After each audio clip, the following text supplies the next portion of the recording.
Assalamu alaikum, brothers and sisters.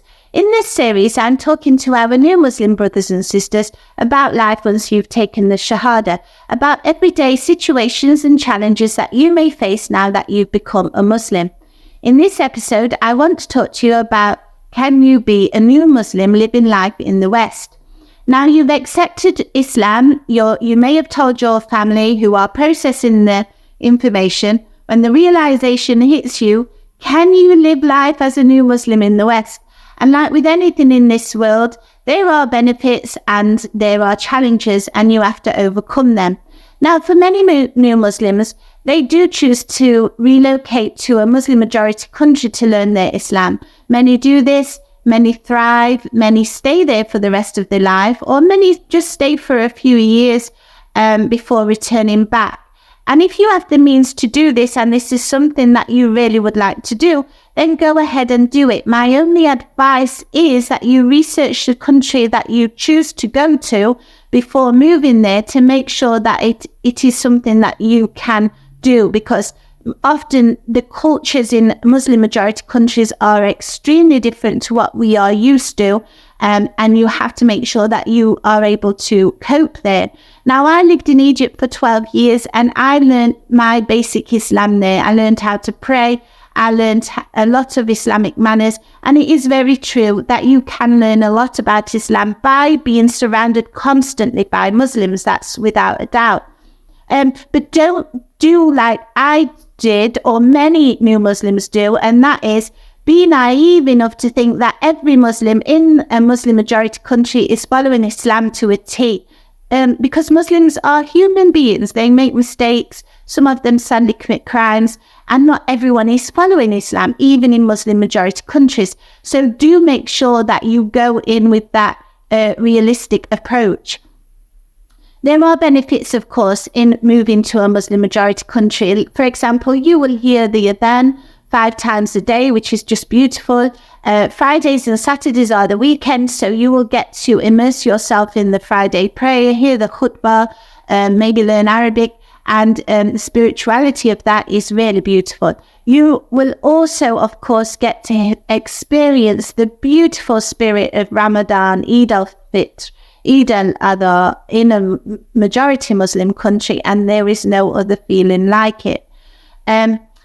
You will also understand that these countries are not utopias. They have their problems just like the West has their problems.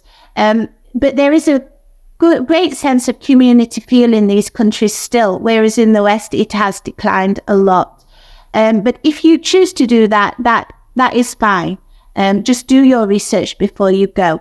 Now, many of you may not want to go to a Muslim majority country, and you may want to stay where you are because you love the country where you live or where you were born, and simply you don't have the money to do that. And that's okay too, because you can practice Islam in the West.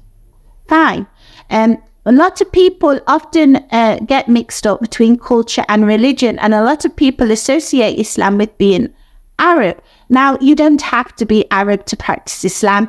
And that is a massive misconception. And also, of course, the vast majority of Muslims in this world are actually not Arab anyway. So don't mix the idea of culture and Islam. You can take all the good from your background, your culture, your country, and carry on practicing all that good and just get rid of the bad stuff. And that is basically what Islam did all those years ago.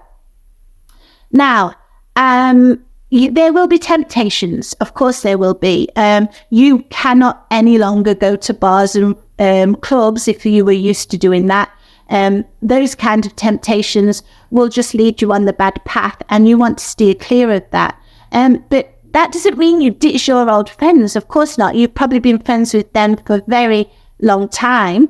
And as long as they're accepting and appreciating you, you can do anything that with them, whether that's going for coffee, doing sports, going to the beach, going to the cinema, going to each other's houses, having dinner parties. As long as you're not doing any haram activity, you carry on doing all the activities that you used to do with your friends that you can still do. If they put pressure on you to try and get you to do all the bad things that you used to do, then maybe you have to put a distance between them, because they're just going to drag you down. And if they're not respecting of you and your beliefs and your new faith, then are they your friends anyway? The best thing that you can do is get immersed with the mosque or your Islamic center early on. Now, it may be hard, because when a new Muslim takes their Shahada, all the Muslims embrace them and they're so happy and they have all these good intentions to be around them. But then the new Muslim finds suddenly they're left alone and there's no one.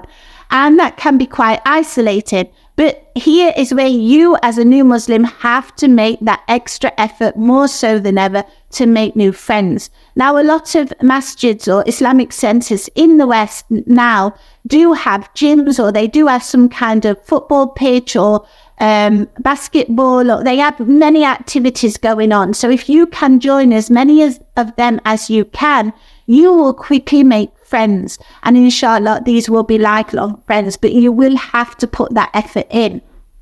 If you can, it's good to find a mentor. I had a mentor and she's helped me a lot through the years, and she is still one of my dear sisters and friends until this day. Another piece of advice is get to know the new Muslims in your community. You won't be the only Muslim convert in your community. There will be others probably. So if you can get to know them, you will form lifelong friendships. I did this with another new Muslim sister, and we are still great friends till this day. I love her very dearly. We still share family updates and everything, even though now we are living in different countries. So this is a really good thing to do, because you can try and overcome these challenges together. You can help each other, give advice. Maybe one of you has been through something that the other one hasn't. And you know, you're on this path together, and it's a really great way to make friends, like-minded friends, and navigate this whole new world together, inshallah. Remember, there is more that you can do living in the West than that you can't do. You just have to avoid the halal. One of the things that many new Muslims say they like about the West is that the majority of Western countries, not all, some are restrictive, but the majority of Western countries lets you practice your religion freely and without any fear of what may happen to you by doing that.